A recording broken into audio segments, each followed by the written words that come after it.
Today at Let's Talk Marketplace, we talk in our first only news episode about the start of TikTok Shop in Central Europe, Amazon's annual figures for 2024, and which marketplaces closed in February. And we get surprisingly political along the way. Have fun listening. Let's Talk Marketplace. The Marketplace podcast with Ingrid and Valerie Dichtel. Hello and welcome. It's season 2 of Let's Talk Marketplace. And this is our first dedicated Newsflash episode. So, Valerie, are we ready for some news picking? Wow, you are pretty fast. What's going on here? Well, I have to keep the time now. It's one of the new things that happened. What happened? What is season 2? What? So I think I'm ready. Mm-hmm. I somehow prepared a bit different with you together today, but I'm pretty sure no one else has any clue what we're talking about right now. What, you're saying that not everyone listened to our episode 100 last time? That could be. Too bad, yeah. Well, and I'm also not very sure if this became pretty clear from the last episode. Yeah, that's true. Yeah. So, okay, right. Then I'll explain again. No problem. We recorded our 100th episode of Let's Talk Marketplace last time, and yay!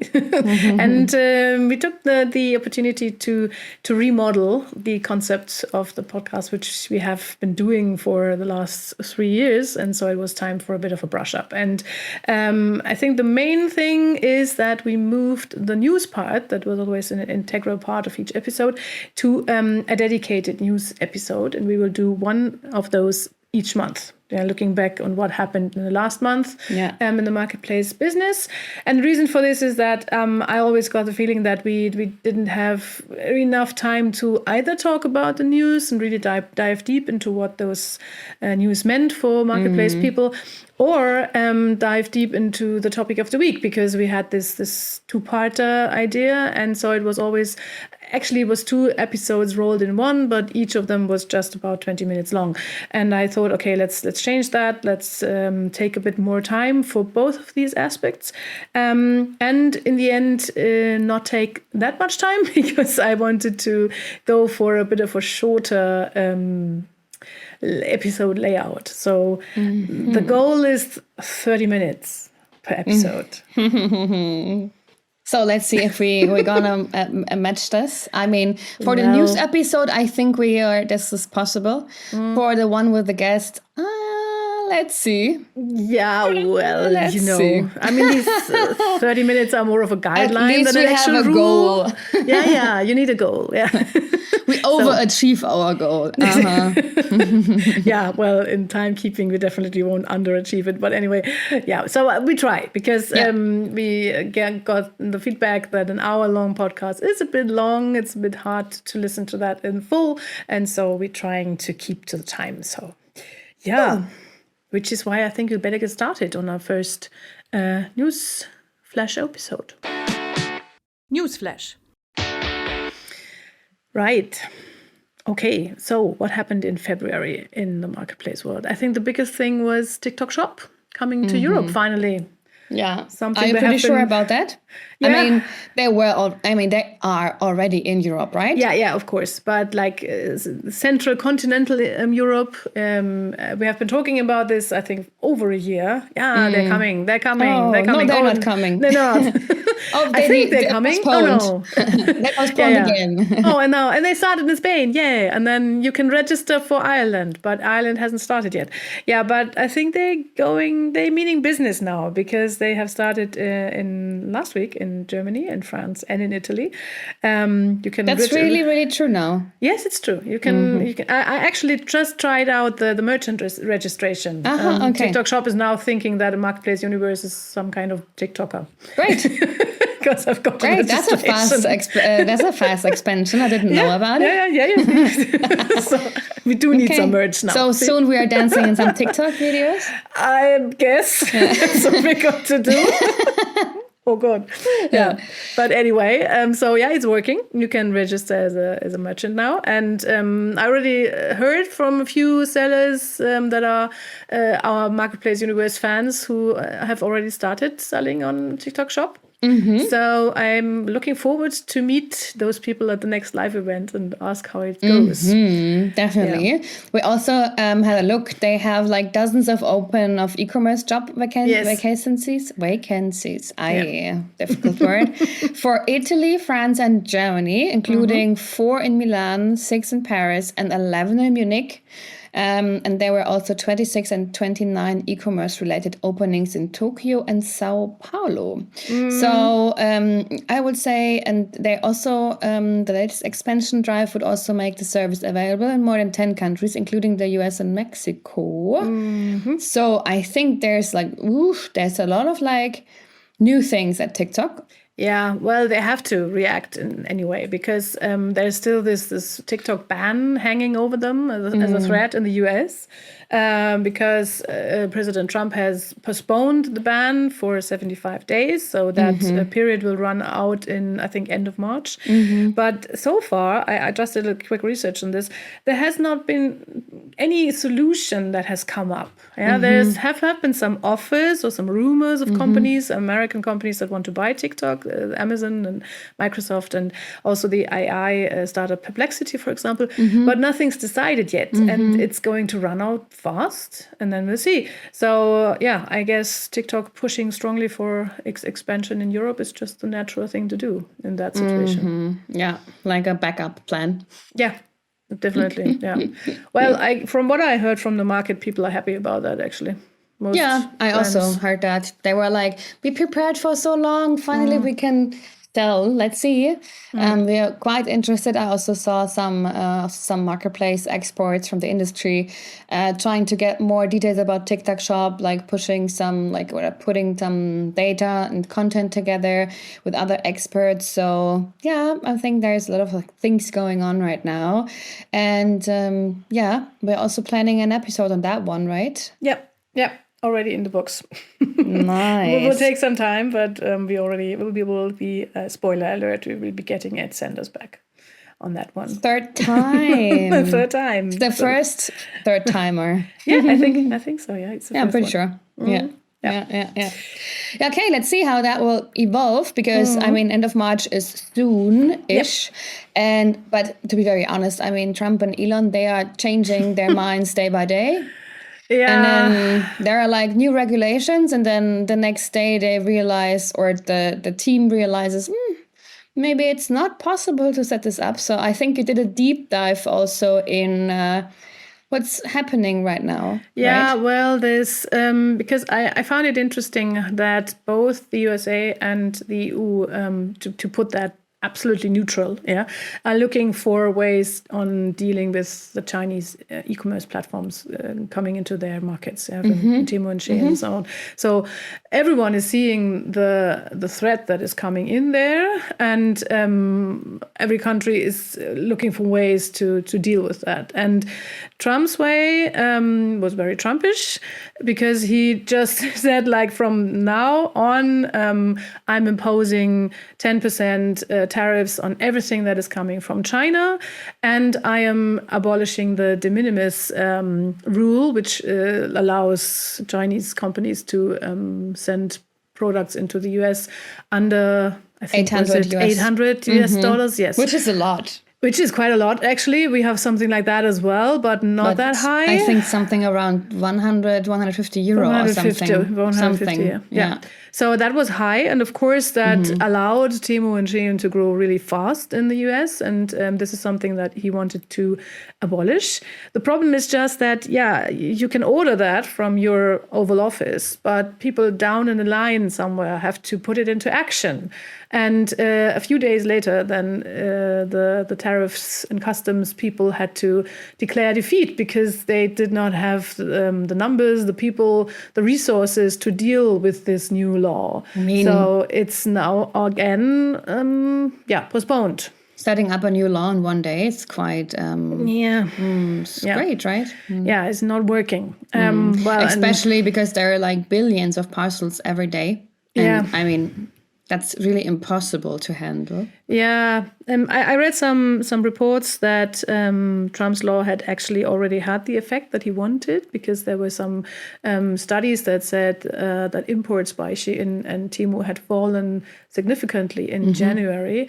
But what those studies forgot is that this is the period of the Chinese New Year, and that is true. Generally the area in which these companies make their lowest like our summer sales. haul in August, right? Yes. Yeah. So it's really not hard and not easy to say if that is due to just the normal, seasonal stuff, or if it's due to these 2 weeks in which Trump's law was actually in place, as now it has already been revoked again. Yeah. So that's the US way with dealing with it. And just in the same week, and that's what I found interesting, the EU has also put up some kind of regulation, but that is going to start in 2028, very EU-like. Yeah? Just take your time, make it, waterproof in every way. And that's called another EU thing, a comprehensive EU toolbox for safe and sustainable e-commerce. Oh, wow. I love that. And the problem here is that what is inside this paper is really noteworthy. It's really good. And there's some very interesting ideas on how, you can focus on fair competition through strict regulation.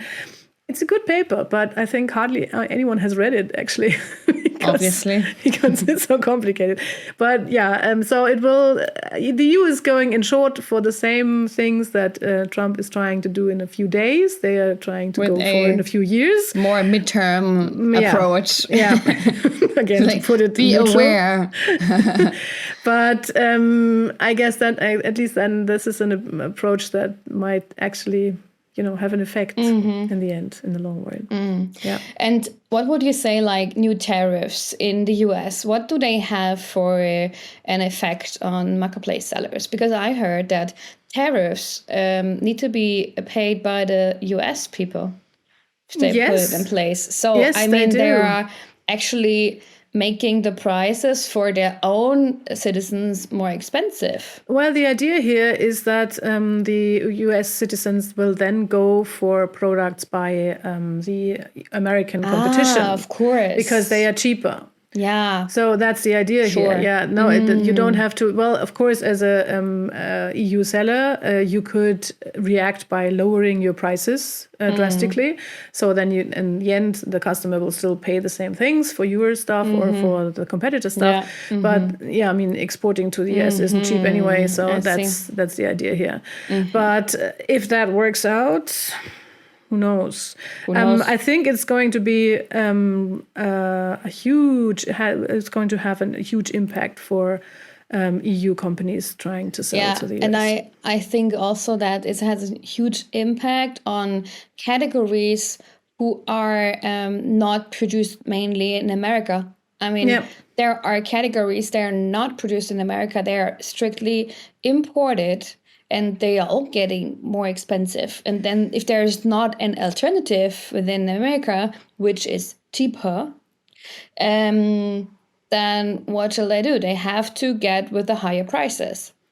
Yeah, of course. And then there's the additional trouble that many companies in the US, even if they produce in the US, they use materials that come from China. And these are going to be more expensive to import as well. So their own products, even if they are a US company, will also rise in prices. Yeah.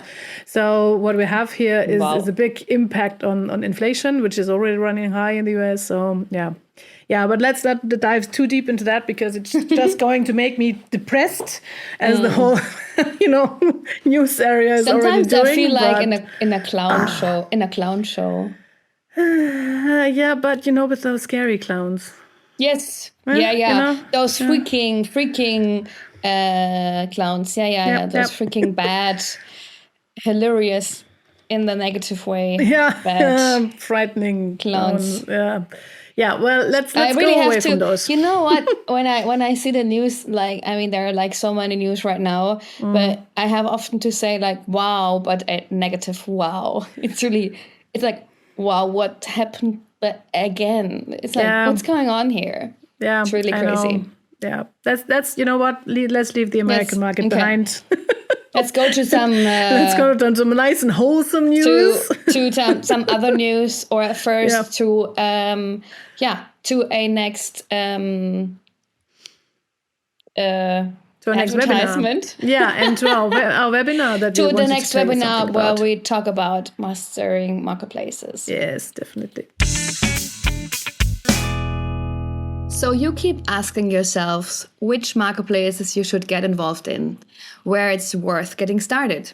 Then we have something for you. Together with our partner Plenty One, we invite you to our webinar Mastering Marketplaces, Strategies to Choose Your Ideal Platform. Join our marketplace experts, Valerie, of course, and Johannes Blindhuber on March 18th in 2025 from 11 to 12 a.m. for a free webinar designed for brands in consumer electronics, home and living, DIY, sports and toys. This session is your essential guide to mastering marketplace expansion, offering actionable insights and a checklist to streamline your strategy. Yeah, you will learn how to expand strategically on European B2C marketplaces, how to select the right platform for your brand's goals, and how to prioritize efforts by category or country. Transform your approach and make confident strategic decisions, and don't miss this opportunity to unlock growth for your business. You can find the registration link for the webinar in the show notes, and you can also watch the recording afterwards on our website. Right. Well, we're actually not really leaving the American market behind, I just realized, because we still have to talk about the biggest American company in e-commerce, which is Amazon, because they have just released their financial results for the fourth quarter and also for the full year of 2024. Yeah. Shall we just go in those numbers? Because you got to help me out. I just flew over the numbers. I flew over the press release, and I was like, okay, where's the numbers about the marketplace? Yeah. It's like somewhere. And I was like, I saw your summary, and I was like, where are the nitty-gritty details which we need to talk about? Yeah, they didn't talk about anything in the press release. No, and then we are back on the topic of can you put into your marketplace quadrants also please the numbers by country? Sure. Very funny. And especially for Amazon. Amazon, it's almost impossible to get the numbers for their online business or for their marketplace business. Yeah. By country or continent even. No, you just get America and international sales. That's it. Yeah. And international is obviously Europe and Japan and Mexico and Australia together. Brazil, whatever, everything. Great. Yeah, but anyway, let's have a look at the numbers there, because if you scroll down, deep down. Down. Very much. Then you find a table on the net sales and how they are distributed.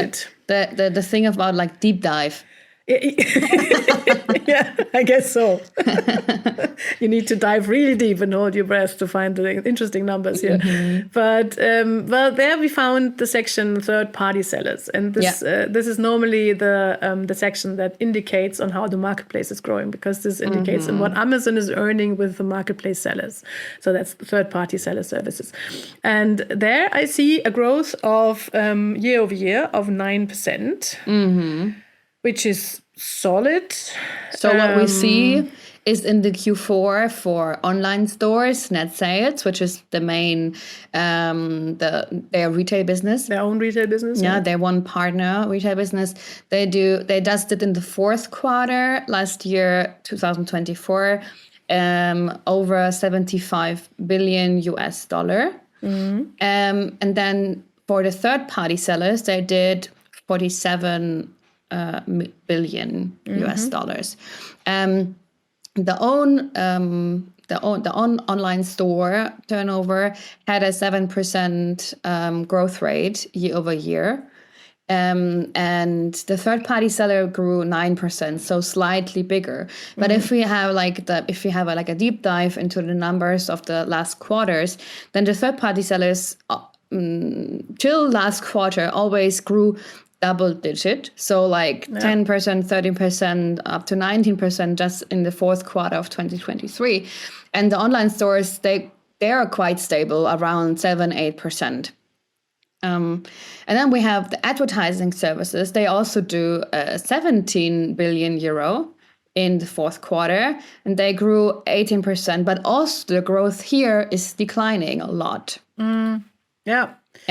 So the cash cow is still AWS. Yeah, and that is still growing strongly, even though they have done so for the last, I don't know, 5 years or something. It's really amazing. Yeah, and the growth is still getting bigger. And actually the income from AWS is also crazy. Because but AWS for us, like Amazon Web Services, so has actually not so much to do with the marketplace business or their hosting services. Yes. Yeah. So just like to make it clear, it's nice as I'm pretty happy for my shares that Amazon is growing overall.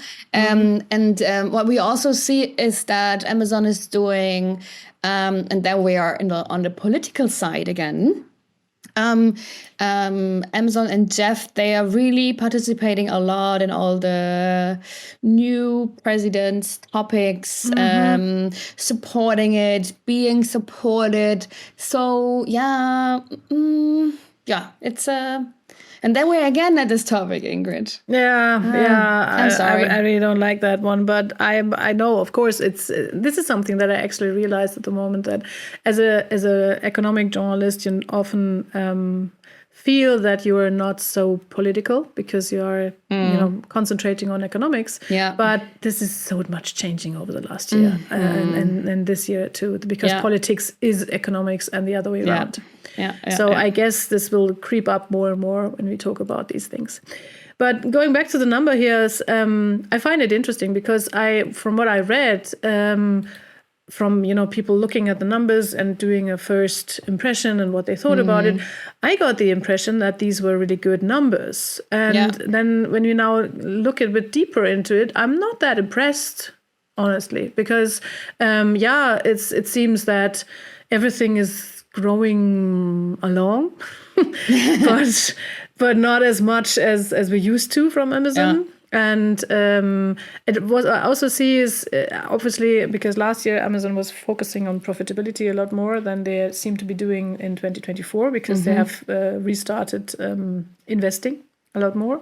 So I don't know. These are sort of in between numbers. I think this is. I'm curious to see how 2025 plays out for them. Yeah, I'm really curious because what I also read last week was that Jeff Bezos, he owns also the Washington Post, right? And he wrote that to his team that they will just mainly focus on, let's say, sharing news about free markets and pro-America and on the opinion side. On the opinion side, yeah. And that's the other thing they will leave to other newspapers and magazines. Yeah. So what I read actually on, I think it was X or something, or Instagram, something like that. There were like so many comments of people saying like, hey, let's cut down our Prime thing. So let's see how that will affect also Amazon, because people also get really angry. I mean, we see it at the Teslas, right? Wow, to sell a Tesla right now is really difficult. Yes, it is. Or the stickers of like, I bought this before Elon went crazy, increased a lot. So but that's a European point of view, No, it was like also America's. It was also Americans, or mainly Americans, who did the ones actually with Amazon, like the comments. So I'm curious how that will affect it. Yeah, definitely. Yeah, so that were the Amazon numbers. What else do I have? Let's do something nice and wholesome for the planet and stuff, something to look forward to and so on. Because we had some news about marketplaces going into the refurbished area. For example, there was Kaufland that started a re-commerce program for refurbished electronics and home appliances products. And I read that about more and more retailers, but also marketplaces that are, dipping their toes into this refurbished and secondhand and beware business. Why is that? Why is everyone thinking this is so nice and interesting at the moment? Well, I think it's not that because the topic is so nice and we are now all on like this This green train. Yeah, I wish, but actually there is a new regulation coming in for next year from Europe. How was it called again? Circular Economy Act. Yeah, and going to be issued by the EU Commission. Yeah. And that will increase the regulations for retailers and manufacturers to go more for a circularity aspect, both in production but also in selling.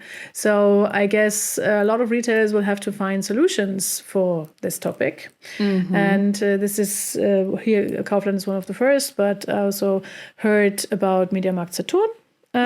That they are working on a refurbished section open to marketplace sellers.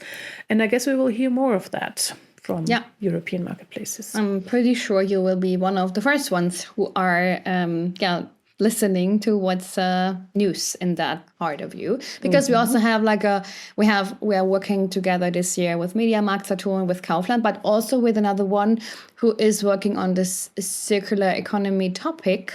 And we will talk about this in, I think, a few months. I'm not sure yet. Yes. Yeah.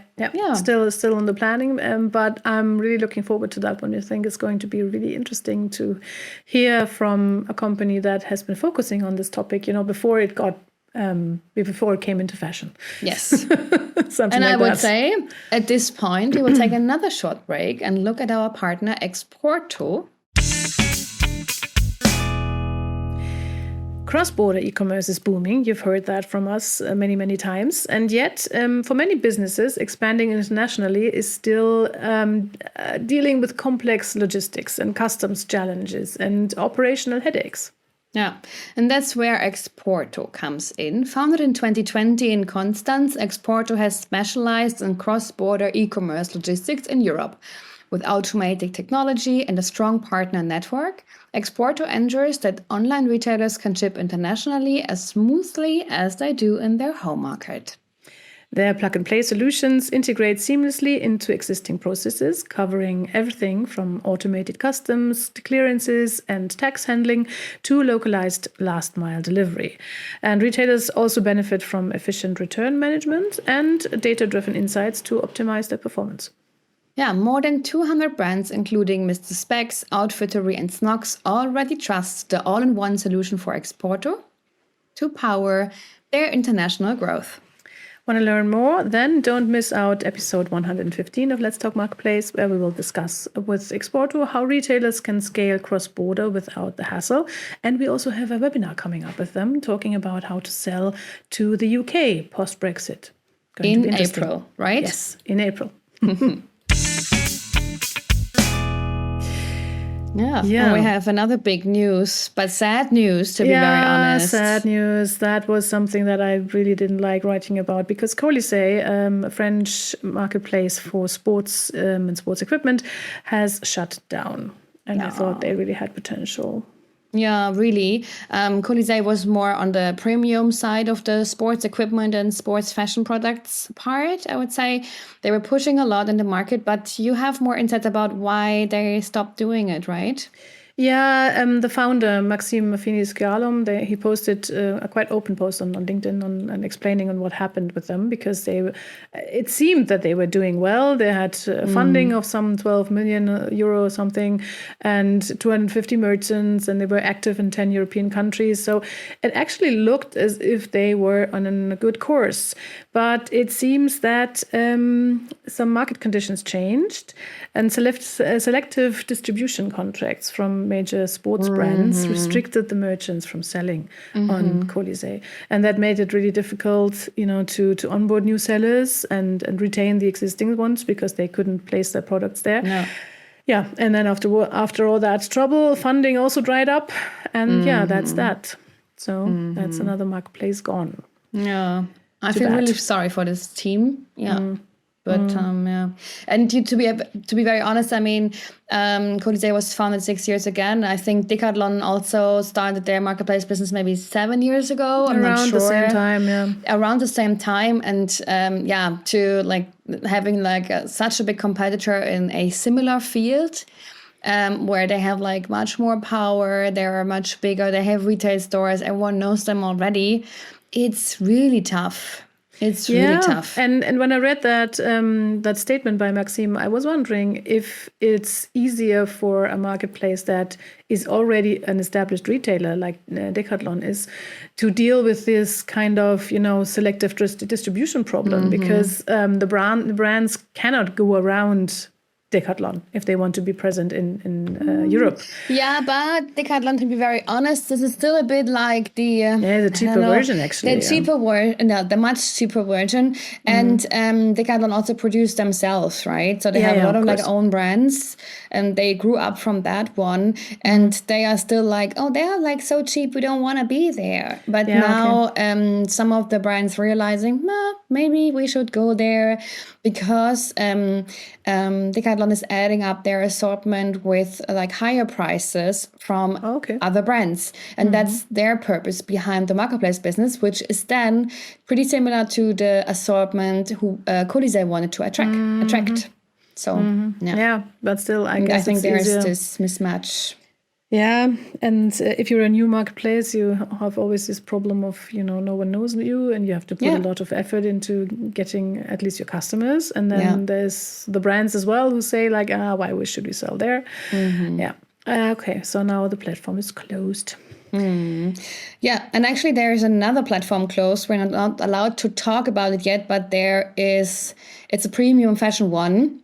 So as soon as we are able to talk about it, we will share it with you. But there's a lot of more consolidation happening. Yeah, that's another one that we thought that had really potential and was interesting, because it was catering a niche that where no other marketplace is around, basically. So yeah.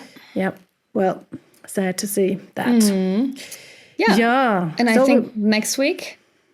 Yeah, we're closing on this low note now, because these were the news for February. But still, I hope that this deep dive was helpful. I actually enjoyed debating all this with more detail with you, even though we turned quite political here. But I like that. Yeah, but it was necessary, or it is necessary right now, with like all this happening around us. And I think it was fun. I need to prepare a bit longer before, or talk with you before, but that was quite good. And because actually, if you, I'm pretty sure you guessed it already, but if Ingrid would not write our concepts before, there would not be any concept at all if I had to do this. Well, that's just fair. You joined the podcast with the premise that you said, I'm fine with talking. I'm not that fine with writing. So I think that's fine. That's where I'm actually better in. And next week we talk also a bit more about consolidating, right? Or updates. I'm not sure. Okay, we talk about the Dutch Zalando, market. Right? No, Dutch market. Next week is the Dutch market, which is a highly interesting market. Lots of online shoppers, high e-commerce spendings per capita, and a strong local hero with Bol.com. But they are being challenged by Amazon. Okay. Yeah. So there's lots to talk about then. We will be joined by Thomas Philipp Bajar from our partner Channable, a Dutch marketplace service provider who knows the market inside out and works with Bol and Amazon. And I'm looking really forward to his insights. Make sure to follow us on Spotify, Apple Podcasts, YouTube, LinkedIn, wherever you are, and listen to us. So don't miss that. Yeah, and thank you for listening for our first only news episode. Yeah. And you know what? Under 35 minutes. I'm so proud of ours. Really. Bye-bye. Bye-bye. You listen to Let's Talk Marketplace, the Marketplace podcast with Ingrid Lommer and Valerie Dichtel.